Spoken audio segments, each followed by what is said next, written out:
What if the most famous energy drink in the world didn't come from Silicon Valley or New York, but from a tiny stall in Bangkok? That's exactly where this story begins.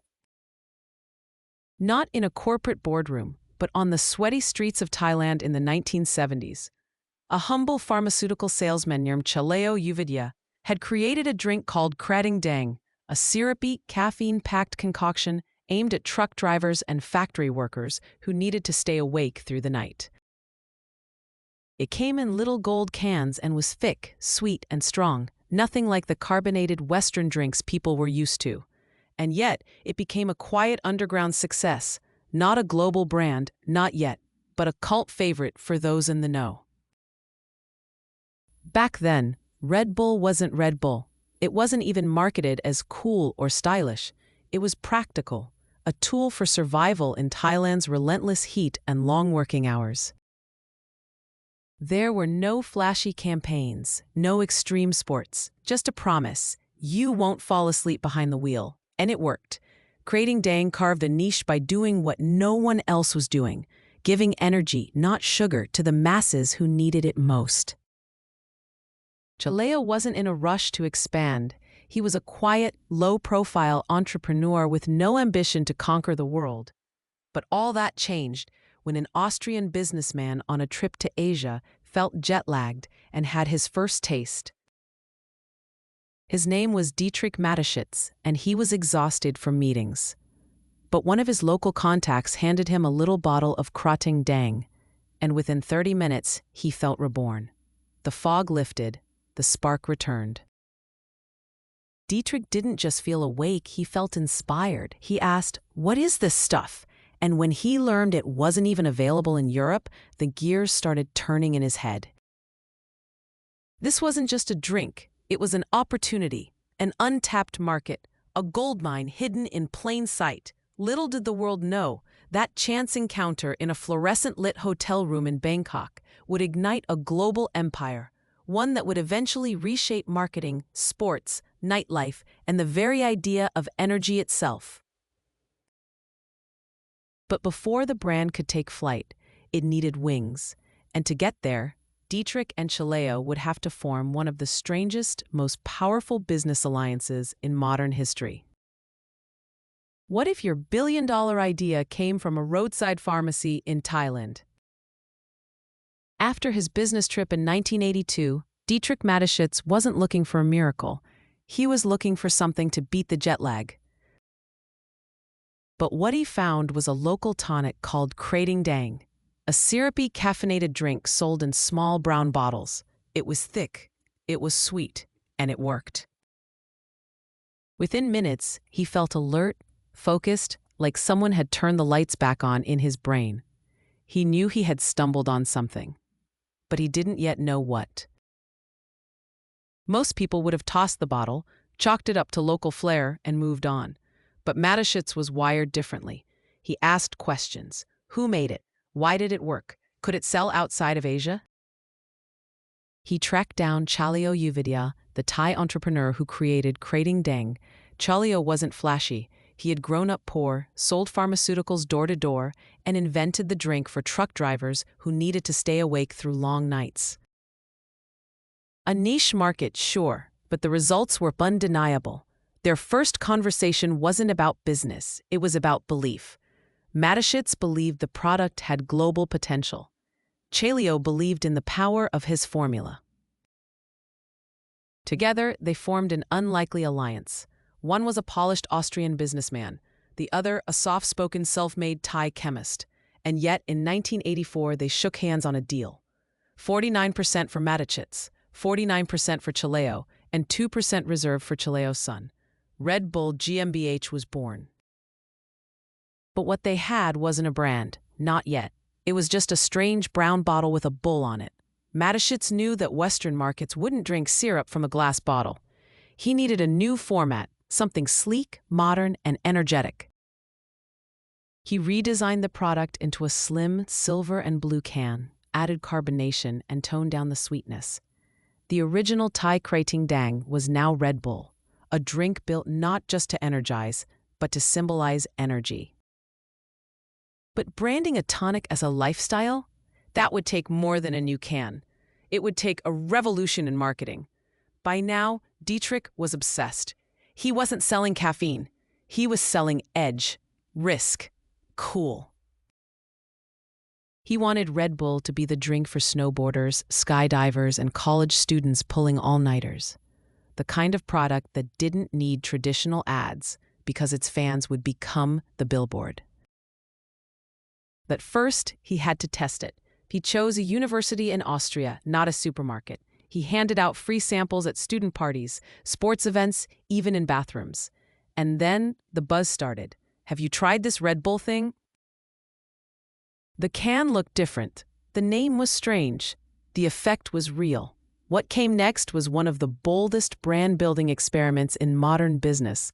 But the drink still wasn't legal to sell in Germany. It had too much caffeine, too much taurine. Regulators weren't convinced. Some newspapers called it liquid cocaine. Others warned of health risks. But for Mateschitz, controversy was gold. Every ban made people more curious. Every scare headline felt like a dare.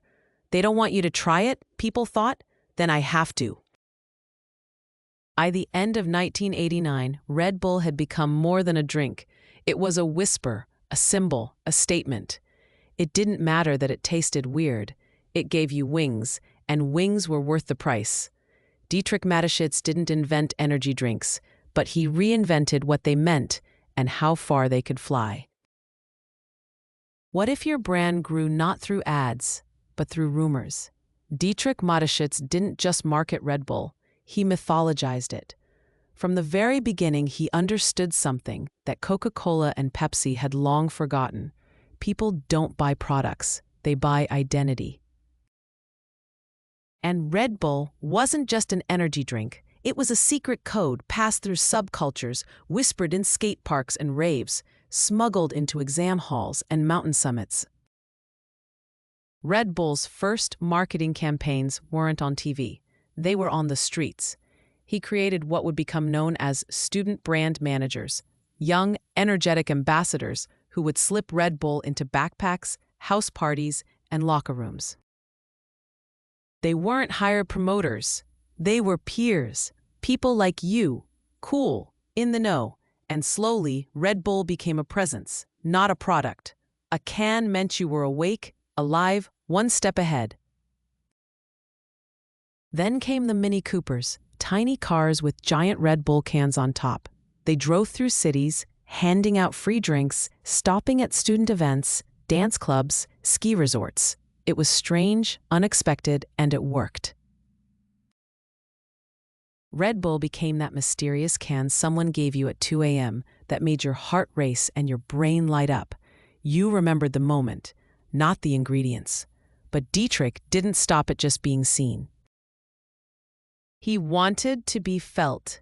He poured money into sponsoring extreme sports before anyone else took them seriously. Cliff diving, base jumping, downhill mountain biking. If it was dangerous and beautiful, Red Bull was there. But he didn't just sponsor events. He created them. The Red Bull Flugtag, where people built homemade flying machines and launched them into water, was both absurd and brilliant. It told people, Red Bull isn't just a drink. It's a mentality. By the early 2000s, Red Bull had transformed into a media empire. They launched magazines, music studios, TV channels, even full-length documentaries, all designed to immerse the viewer in one feeling: limitless energy. And yet, through all of this, no traditional advertising, no jingles, no billboards screaming discounts, just stories, stunts, culture. Red Bull didn't chase consumers, it made them chase it. In 2012, they did something that cemented their place in business history. They sent a man to the edge of space. Felix Baumgartner, strapped into a pressurized suit, jumped from 128,000 feet above the Earth, breaking the sound barrier with his body. The world watched. Over 8 million people tuned in live. The Red Bull logo floated on the capsule, clear and still in the stratosphere. It wasn't just a drink anymore. it was philosophy. And all of it, every event, every risky move, stemmed from one question Dietrich Mateschitz asked himself again and again. How do we make people feel something they've never felt before? Red Bull never told you it was better. It made you believe it was different. That belief is what powered the Wings. What if the world's most powerful media company didn't make movies, music, or news, but energy drinks? By the mid-2010s, Red Bull wasn't just sponsoring extreme sports. They were producing them. Full-scale cinematic quality events. They weren't a beverage company anymore. They were a lifestyle empire. Dietrich Mateschitz had quietly built something no one else dared to, a brand that wasn't dependent on its own product. Red Bull had evolved into a content machine, and every piece of that content pointed back to one core idea: pushing limits. Red Bull Media House was their secret weapon. It looked like a production company. It acted like a network, but it was actually an extension of a drink. From breathtaking YouTube documentaries to high-gloss print magazines, from music festivals to esports tournaments, everything was wrapped in adrenaline, danger, and discovery. You didn't need to buy Red Bull to feel its influence. You just needed to watch it. This was no accident. Dietrich believed in total control. He avoided traditional media deals and built his own ecosystem. No middlemen, no dependence. If Red Bull wanted to create a snowboarding competition on a glacier in the Arctic Circle, they didn't ask for permission. They just did it, and people followed. But here's where it gets even stranger. While Red Bull was conquering media, they also went after something unthinkable: Formula One. Most people laughed. What did an energy drink know about racing at 300 kilometers per hour? But Red Bull didn't care. They bought a struggling F1 team and transformed it into Red Bull Racing, a juggernaut that would eventually challenge Ferrari and Mercedes for dominance. At first, they were the underdogs, flashy, non-traditional, too colorful for the purists. But by 2010, they weren't just fast, they were champions. With Sebastian Vettel, Red Bull Racing won 4 consecutive world championships. In garages across Europe, kids no longer dreamed of becoming Ferrari engineers. They wanted to wear Red Bull headsets. Their presence on the track wasn't about selling drinks at pit stops. It was about identity.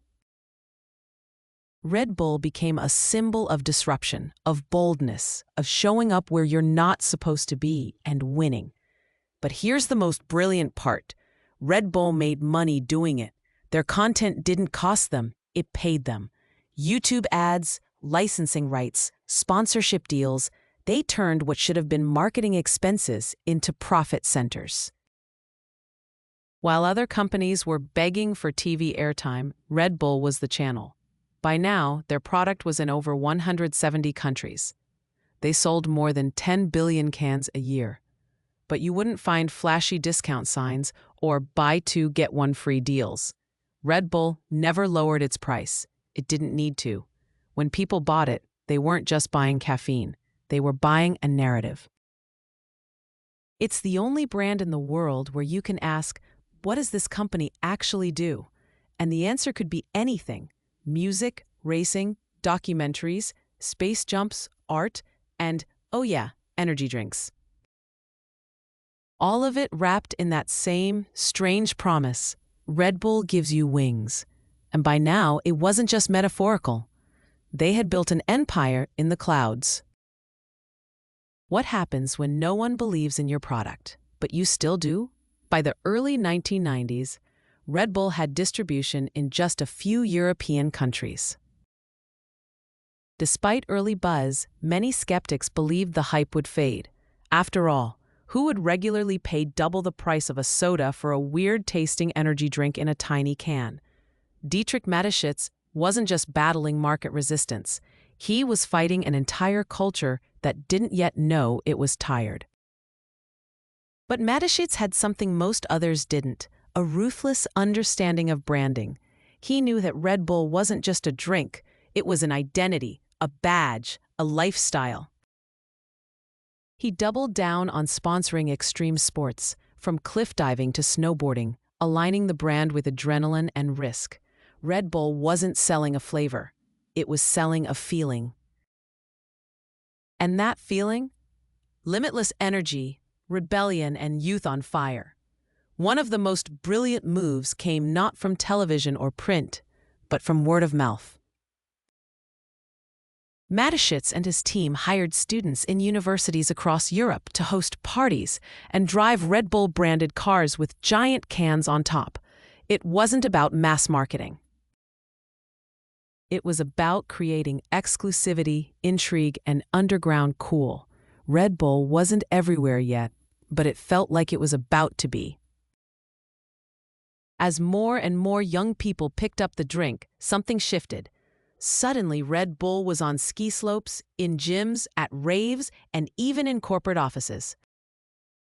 It began jumping across borders, not just geographically but demographically. The brand was no longer a niche, it was a phenomenon. And it wasn't just growing, it was exploding. But with rapid expansion came a new challenge: regulation and scrutiny. Several countries began questioning the safety of such high caffeine and taurine levels. Red Bull was banned temporarily in France, Denmark, and Norway. Mateschitz, however, leaned into the controversy, claiming, "We're not a product for everyone. We're for those who know what they want." And that defiant confidence only made the brand stronger. What company builds a media empire, an art program, a record label, and still calls itself an energy drink? By the late 2000s, Red Bull wasn't just a product, it was a philosophy. Dietrich Mateschitz had turned a 25-cent Thai tonic into a global machine that moved culture, not just units. Red Bull TV streamed content no other brand dared to touch. Free running through ancient cities, base jumping from skyscrapers, mind-bending documentaries about human extremes. And then came the moment that changed how the world viewed a beverage forever. In 2012, Red Bull sent Austrian skydiver Felix Baumgartner 128,000 feet above Earth. He jumped, live, in front of over 8 million people. It wasn't a commercial, it was history. He broke the sound barrier with his body. And on his chest, glowing like a badge of honor, was the Red Bull logo.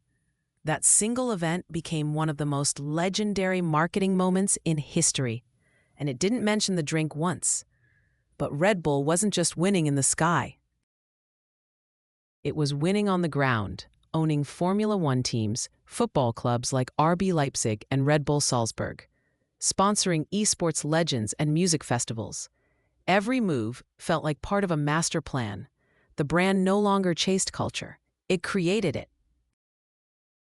And unlike so many companies that grew too fast and lost their soul, Red Bull felt sharper, bolder, more focused than ever. By 2020, Red Bull had sold over 7.5 billion cans a year. That's nearly one for every person on Earth, all from a strange, syrupy drink that people originally thought would fail in the West. But what Mateschitz built wasn't based on flavor. It was based on meaning. People didn't just drink Red Bull to stay awake. They drank it to feel like anything was possible. When Dietrich Mateschitz passed away in 2022, tributes poured in, not just from entrepreneurs, but from athletes, artists, engineers, and fans. He had created something rare, a brand that transcended its product. Red Bull gave people more than wings. It gave them a reason to fly.